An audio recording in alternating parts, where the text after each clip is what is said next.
Sejam muito bem-vindos a mais um episódio do podcast do Bola Amarela. Estamos em plena primeira manhã do Wimbledon.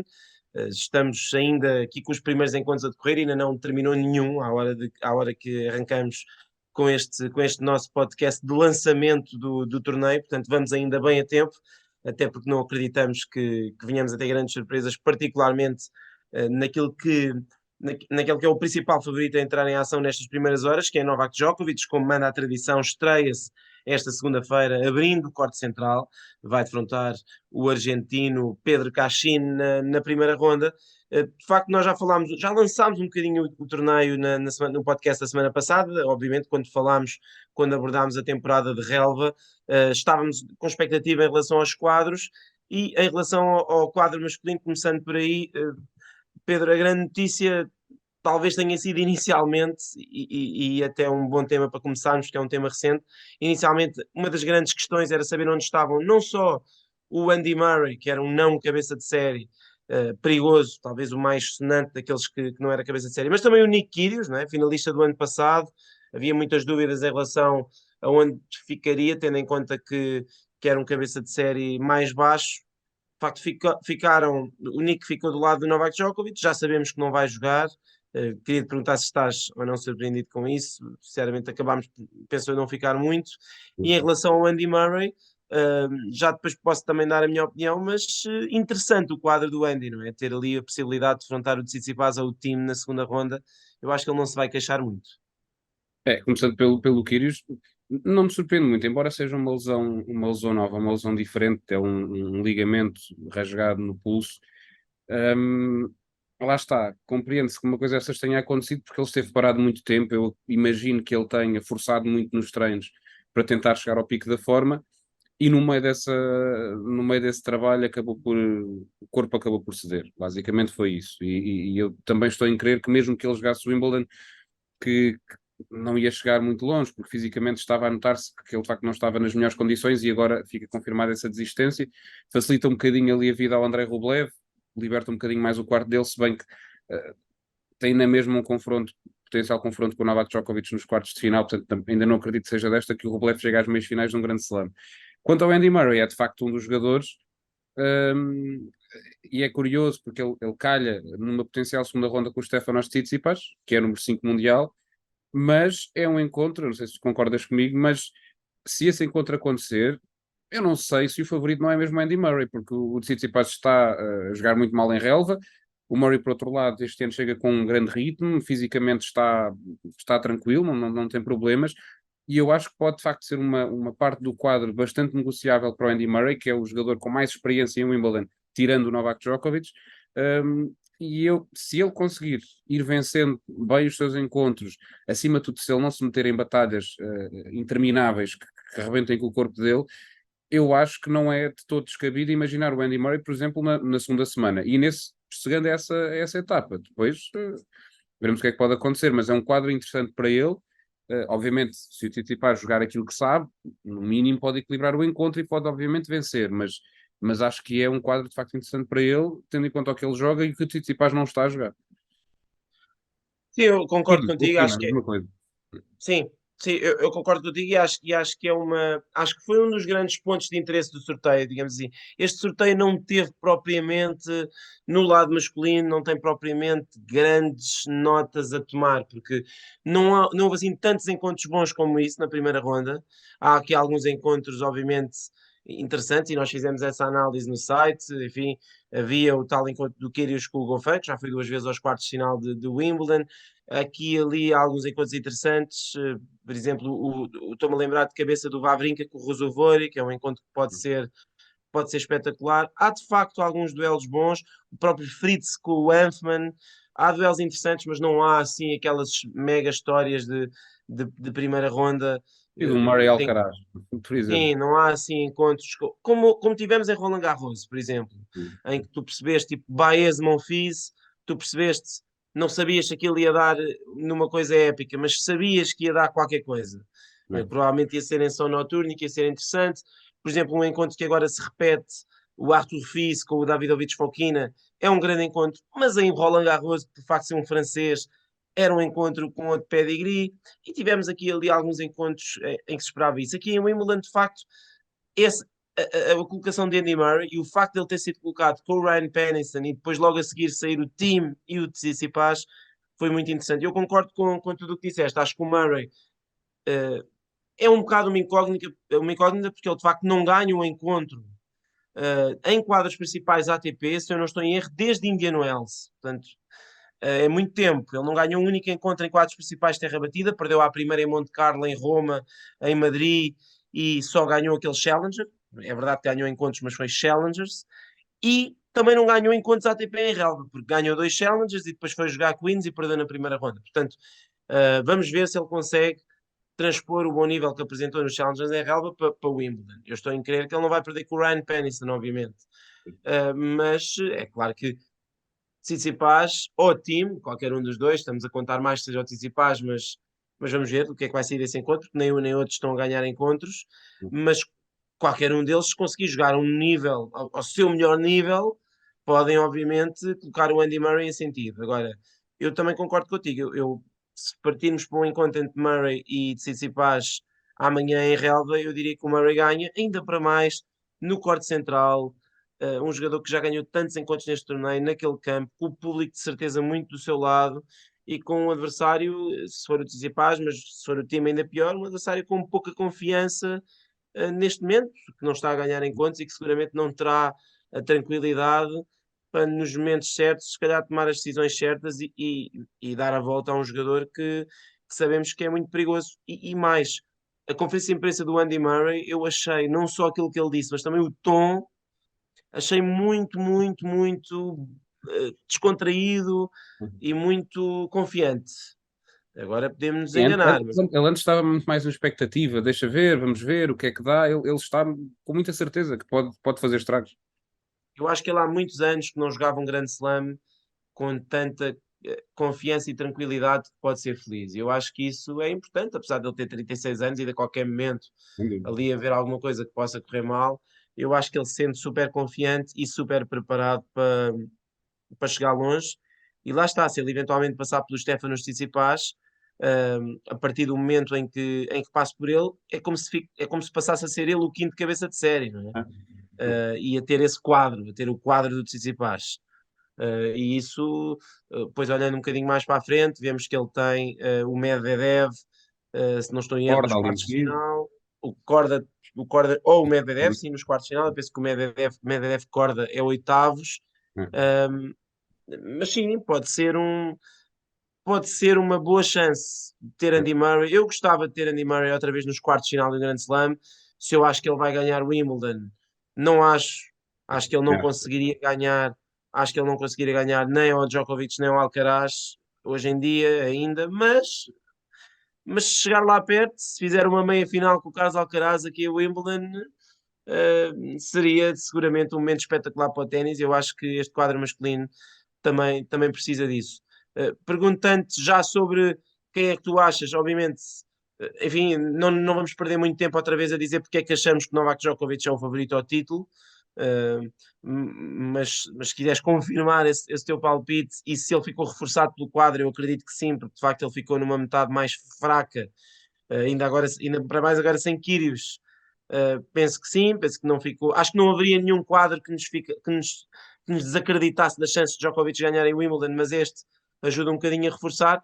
Por outro lado, quem é que tu achas que, fora daqueles que são os favoritos, pode surpreender e chegar longe? Já falaste aí do Sebi Corda, que é uma das minhas apostas. Quanto ao Djokovic, de facto, é como tu dizes, não havia grande quadro em Wimbledon, não havia grande hipótese de nós estarmos aqui a dizer não, assim afinal ele já não é o favorito. Seria sempre. Agora, a verdade é que a maneira como tudo se construiu, de facto, acaba por lhe sorrir. Ele calha teoricamente com o Rublev nos quartos de final, nas meias finais, Yannick Sinner ou Casper Ruud ou Taylor Fritz, há de sair alguém que pode surpreender e que até pode nem ser um cabeça de série, que essa zona do quadro está muito aberta. É um quadro, no entanto, tem ali umas rondas iniciais que podem ser um bocadinho mais trabalhosas. Acho que ganha na mesma, mas tem umas rondas iniciais que são um bocadinho mais trabalhosas. O Thompson ou o Nakashima na segunda ronda, depois tem ali por perto o Musetti e o Burcados, que são jogadores que podem eventualmente dar-lhe algum trabalho. Mas quanto a potenciais surpresas, de facto, olho para o Seby Corda como um candidato a fazer estragos. Acho que de facto isso pode acontecer e não ficaria de todo surpreendido, especialmente lembrando aquilo que ele estava a jogar no início da época, se ele chegasse, por exemplo, às meias finais. Eu acho que é um cenário que é plausível, tendo em conta o quadro que ele tem. É o Cam Norrie na terceira ronda, o Medvedev, depois lá está o Tsitsipas ou o Murray ou alguém que saia dali, eventualmente para conseguir chegar mais longe. E eu de facto acredito que da maneira como ele está a jogar, não é só o quadro. Eu acho que mesmo que ele, por exemplo, se ele ficasse numa zona mais perto de Djokovic, acho que ele podia incomodar mais do que poderá eventualmente o Casper Ruud ou o Jannik Sinner, que são os jogadores mais cotados. Acredito de facto muito nas hipóteses dele, e depois também será sempre interessante perceber o que é que o Alexander Bublik vai fazer depois do título em Halle. Ele está nessa zona ali meio embrulhado com o Djokovic. É curioso ver o que é que ele consegue fazer, porque é um jogador que já sabemos, se ele estiver a jogar bem e a servir muito bem, pode sempre dar trabalho, se bem que toda a gente que está ali à volta do Djokovic, eu acho que terá sempre hipóteses limitadas, por isso, olhando mais para cima, acredito que o Seby Corda pode fazer aí umas meias finais. Sim, eu também concordo. Acho que é um bom nome para Dark Horse, até porque é daqueles Dark Horses que de facto é daqueles jogadores que nós, se não chegar à segunda semana, pelo menos em Wimbledon, acho que vamos ficar todos desapontados, independentemente do quadro, mas de facto o quadro é bom. Ele para já está numa secção do quadro, num quarto do quadro, não há Alcaraz nem Djokovic. Portanto, logo aí Nem o abre a Rune, hipótese, também não tem Rune. sim, abre a hipótese dele chegar a uma meia final, o que eu acho que para ele seria um resultado fantástico. Ele fez quartos de final no Open da Austrália, portanto já não seria um escândalo nem uma mega surpresa ver o Corda chegar tão longe no torneio. Agora, depois de termos estado sem ele no circuito durante alguns meses e de quase nos termos esquecido que ele existia, vê-lo aparecer tão bem em relva, acho que é bom para ele. Hum. E acho que é uma ameaça, sem dúvida, para os outros jogadores. Agora vamos ver também como é que, do ponto de vista físico, ele aguenta, porque tem tido sempre essa questão. É verdade que ele agora está a trabalhar com o Jazz Green e meteu alguns quilos a mais, parece-nos mais forte. E efetivamente é perceber se ele aguentará um jogo longo. O ténis dele é todo muito simples, mas já tem algumas histórias de lesões na sua carreira. O ano passado teve um problema nas pernas, não jogou o Wimbledon. Este ano, depois do Open da Austrália, deu cabo do pulso e esteve não sei quantos meses fora, e isso de facto acaba por pesar este nível muito. Mas também concordo com isso em relação à possibilidade de Dark Horse. E depois, claro, que o Andy Murray acho que também pode ser considerado um Dark Horse. Sim, sim, sim. Acho que um jogador que é 30 e muitos do mundo e que não chega eh, aos oitavos de final de um torneio do Grande Slam há muitos anos. Eu penso desde 2017 que ele não chega aos oitavos de final do Grande Slam, não chega aos quartos de final do Grande Slam, se não estou em erro, desde que ganhou em Wimbledon em 2016. Portanto são muitos anos, são 7 anos sem chegar a rondas finais do Grande Slam. Acho que apesar de ser bicampeão já classifica para Dark Horse, por isso parece-me um bom nome também. Para terminarmos o quadro masculino, já falámos nos Stefanos Tsitsipas.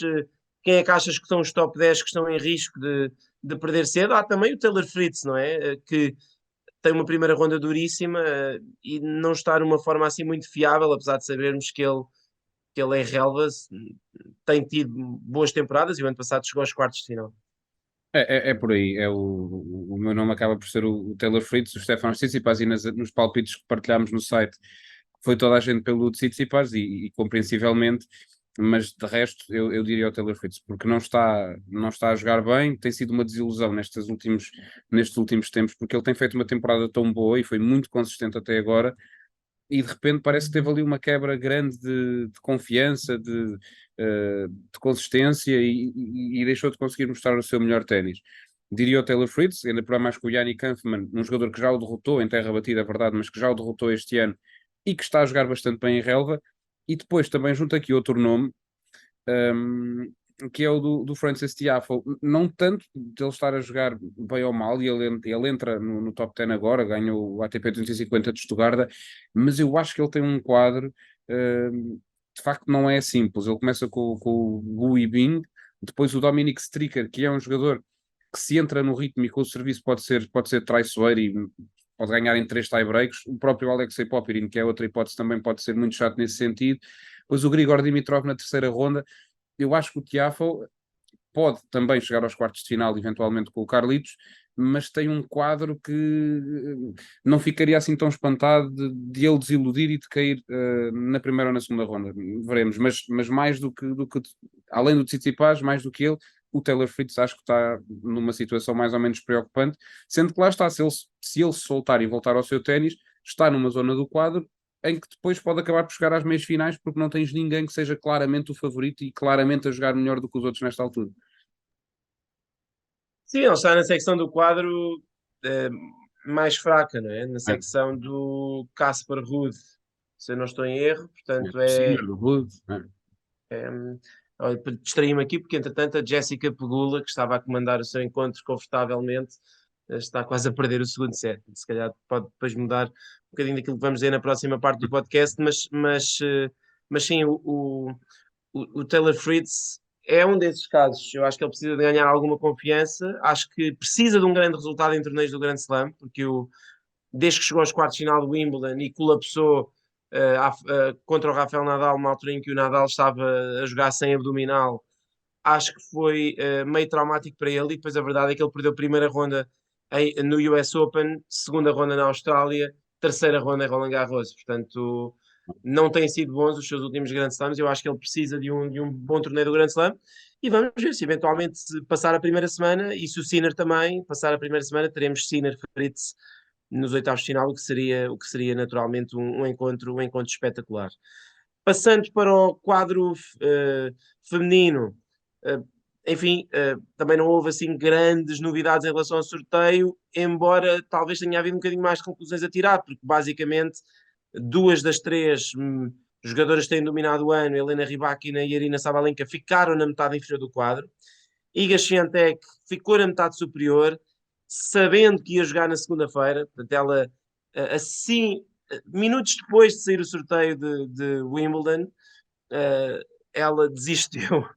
Ela desistiu, eu acho que ainda durante o sorteio feminino, ela desistiu Foi, de foi, foi Baden-Burg. durante, foi durante, foi. Ela desistiu de Baden-Burg no momento em que se soube que ia jogar na segunda-feira e não na terça em Wimbledon. É claro que estamos aqui a fazer teoria da conspiração, mas a verdade é que ela apareceu com imensa saúde na conferência de imprensa em Wimbledon, diz que Para quem passou não uma tinha noite. dormido, para quem não tinha dormido nada, estava bastante bem. É, ela diz que passou uma noite com febre e que entrou em pânico e que desistiu do torneio, mas depois referiu-se ao torneio de Baden-Burg como uns bons encontros de treino. Uh, e enfim, eu acho que ela está com uma mentalidade muito diferente. Não sei se concordas, mas estamos. Um ano passou, ela é número do mundo e ganhou Roland Garros. Fez uma época terra batida menos interessante do que a época passada, ganhou Roland Garros de forma menos arrasadora do que no ano passado.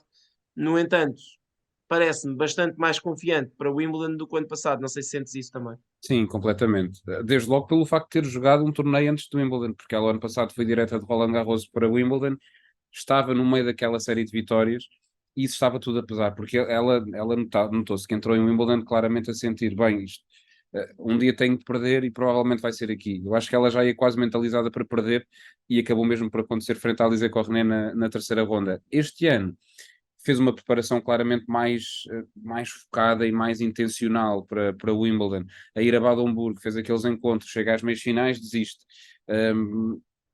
E eu acho que ela, e isso é um problema para as adversárias, porque se a Iga fica confortável em relva também e o seu ténis não há motivos para não funcionar em relva, é de facto um grande perigo. E depois, olhando para o quadro dela, ela está basicamente sozinha na metade superior, eu não imagino ninguém a poder tirá-la da final, não consigo. Por muito que olhe ali para hipóteses de jogadoras que são talentosas, claro, mas não consigo imaginar que ninguém a ganhar a Iga a impedi-la de ir à final. Já na metade inferior do quadro, aí até acredito que possa não ser nem a Sabalenka nem a Rybakina a irem à final, porque há mais candidatos, houve ali uma grande concentração. Neste caso teria sido interessante uma Petra Kvitova ter ficado na metade superior, Helena Ostapenko, porque eu acho que são todos jogadoras que vão poder lá chegar. E estando todas juntas na metade inferior, eu acho que essa metade inferior vai ser muito gira de seguir, porque vai ter encontros muito bons desde o início. Um, e eu tenho o feeling de que não vai ser nem a Rybakina nem a Sabalenka que vão chegar à final na metade inferior. Sim, não seria um escândalo, tendo em conta que de facto sabemos o historial do ténis feminino, e ainda para mais em Wimbledon, onde normalmente ainda há mais. Wimbledon e Roland Garros normalmente são os torneios de Grand Slam femininos onde há mais surpresas. De facto, em Roland Garros tivemos pelo menos duas relevantes, a Carolina Mukova, obviamente, e a própria Bia Haddad Maia, e Sim. vamos ver. Eu acredito que vamos ter também uma semifinalista surpresa na, na parte superior do quadro, porque Sim. era o que eu estava a dizer, o segundo quarto tem a Pegula e a Garcia, a Pegula já está embrulhada aqui a caminho de um terceiro set frente ao Lauren Davis na primeira ronda. Enfim, esta parte superior do quadro, como dizes, não tem muitas jogadoras que tu olhes e digas esta vai chegar longe, mas tem muitas em que tu olhas e dizes esta vai perder cedo.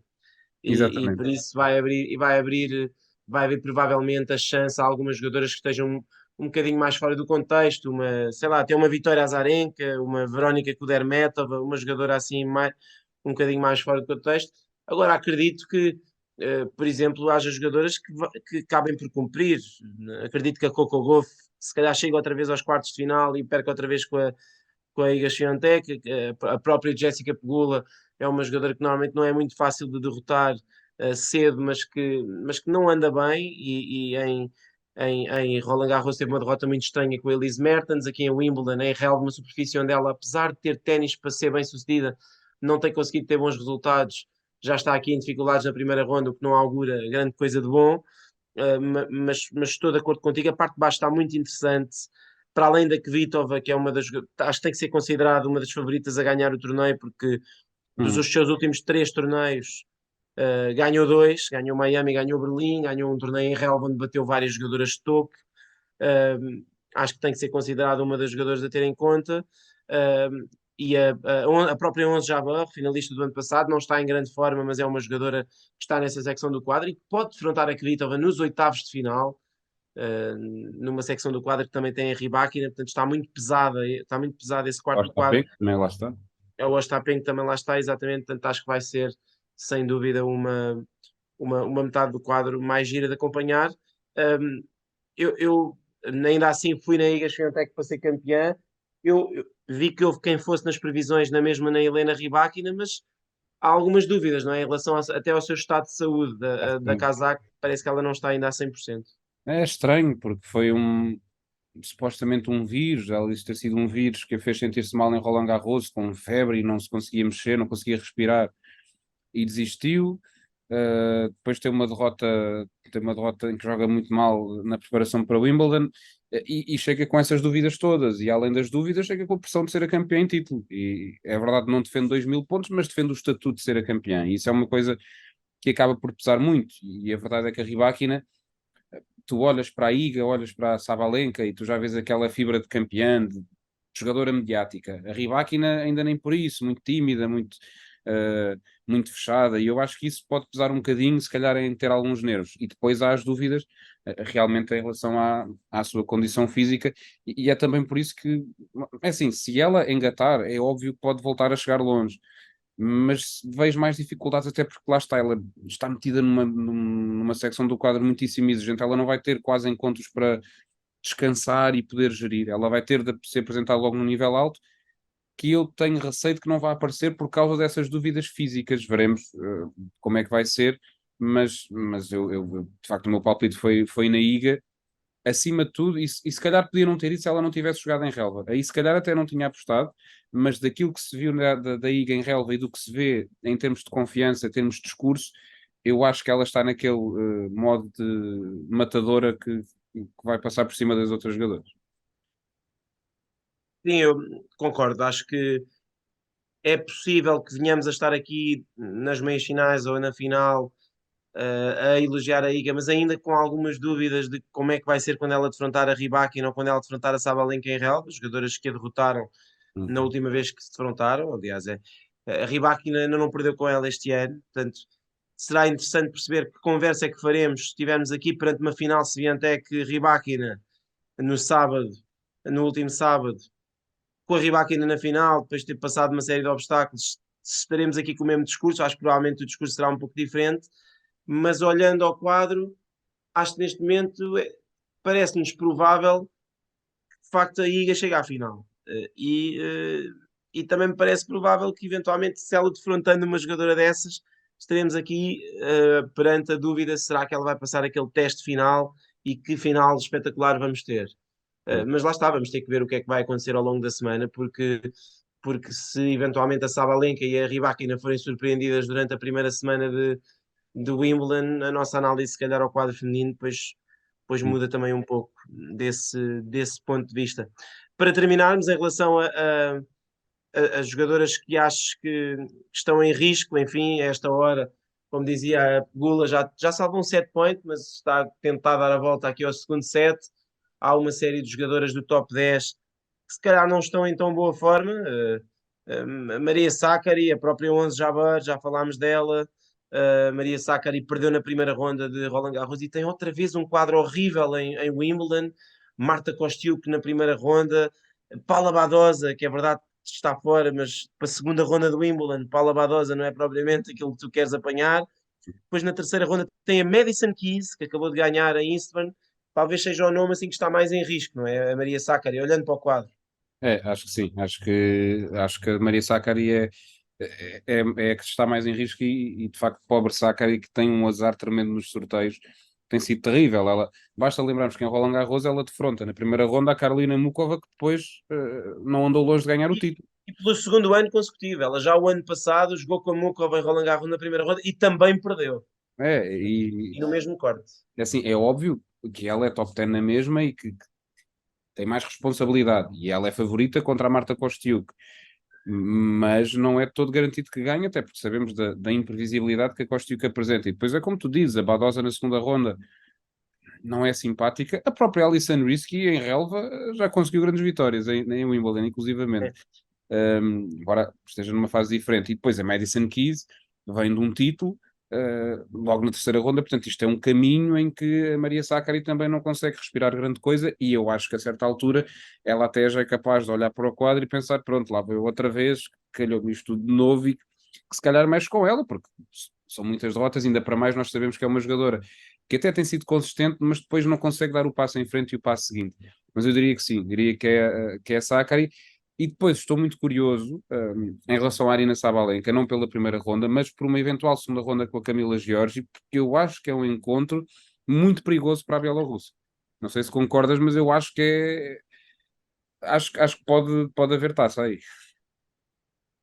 Sim, sem dúvida que é uma. A Camila Jorge é outro dos nomes soltos do quadro feminino que pode causar moça a qualquer jogador. Ela já fez quartos de final aqui em Wimbledon e acho que vai ser. Acho que a possibilidade desse encontro seria interessante. Estou curioso para ver a Sabalenka, porque não esteve o ano passado em Wimbledon, um bocadinho à semelhança do que estou curioso para ver, por exemplo, o Daniil Medvedev. Praticamente não falámos dele porque ele não esteve bem em relva, mas é um jogador que não há razão pela qual ele não deva ser feliz em relva e é preciso não esquecer que ele tem feito uma época absolutamente incrível em que ganhou Sim, títulos sim. Masters 1000 em duas superfícies diferentes, portanto fala-se pouco dele porque de facto ele tem vencido pouco, mas eu estou curioso para ver o que é que ele poderá fazer, muito curioso também o que é que ele poderá fazer, até porque, como disse, o ano passado não esteve cá. Já sabem, acompanhem-nos. Nuno Borges vai jogar esta terça-feira frente ao Francisco Sorundo, que entretanto ganhou um título ATP 250 em Eastbourne. O Nuno, enfim, está ainda assim confiante que pode fazer um bom torneio. Ele diz que vai jogo a jogo, na expectativa de poder fazer melhor do que fez no ano passado, em que perdeu na primeira ronda frente ao Mackenzie McDonald. Também teremos o Francisco Cabral a jogar, a jogar em pares, tal como o Nuno. Aliás, o Nuno vai jogar com o colombiano Nicolas Barrientos, o Francisco com o seu parceiro brasileiro, com quem jogou em Roland Garros e com quem planeia jogar nos próximos tempos, o Rafael Matos. À partida, diria que a primeira ronda de pares do Nuno, como está a jogar singulares à terça, deve ser quarta. O Cabral não sabemos bem, talvez quarta ou quinta. Vamos esperar que as coisas lhes corram bem. Já sabem, podem acompanhar todos os dias todas as notícias no nosso site. Para quem está em Portugal, pode acompanhar-nos também na Sport TV. Estaremos todos os dias em muitos canais, muitas horas em direto. Portanto, deixem-nos a nós os vossos comentários, já sabem que são sempre úteis, muitas coisas que por vezes aqui também debatemos partem de coisas que vocês nos vão dizendo ao longo também dos nossos directs e nos comentários das nossas publicações, por isso fiquem por aí, nós voltamos na próxima semana já com o Wimbledon em andamento.